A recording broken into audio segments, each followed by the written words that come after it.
In Washington, D.C., young conservatives were hoping to find power, influence, and, maybe a spouse. But for one MAGA star, the dating scene took a wild turn that actually tells a much, much bigger story about who's really running D.C. Let's get right into it. So it all kicked off with this pretty blunt assessment of the dating scene in the Capitol. Yep, this one quote started a total firestorm, and we are absolutely going to unpack why. Okay, so who dropped this bombshell? Her name is Natalie Winters. She's a 24-year-old co-host on Steve Bannon's War Room, a real rising star in MAGA media. She's smart, she's ambitious, and apparently she just cannot get a date in D.C. Now, to really get her frustration, you have to understand the dream. See, when Trump won, D.C. was supposed to be flooded with his supporters. And for a lot of conservative women, this was meant to be like a golden age of romance. The dream was this city suddenly packed with what she called eligible, conservative, smart, enterprising men. The reality, though? Well, in her own words, the dating pool turned out to be, let's just say, a little different than she'd hoped.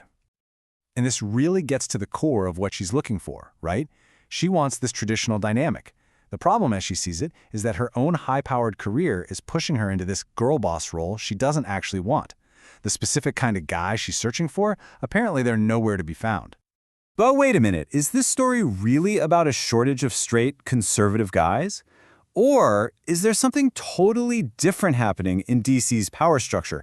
Because this is where the whole thing takes a massive plot twist.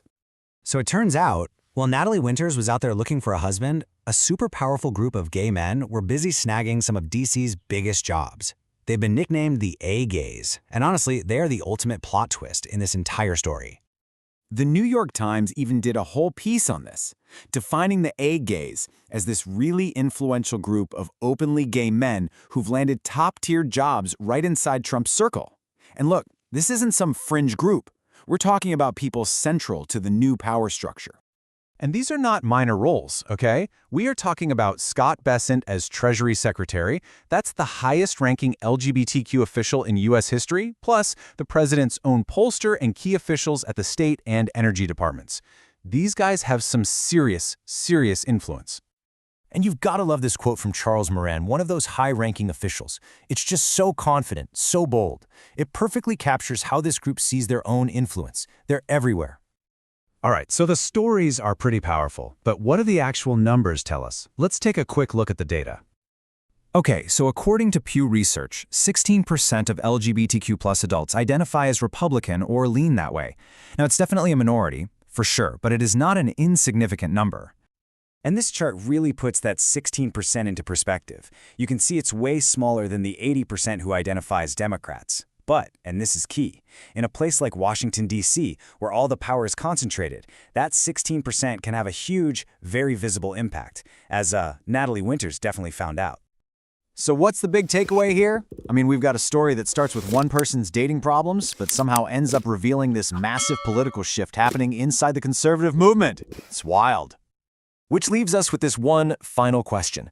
Is all this just a funny, kind of ironic growing pain as the MAGA movement gets its footing in D.C.? Or does the rise of the A-gays point to a much deeper, more permanent change in what it even means to be conservative today?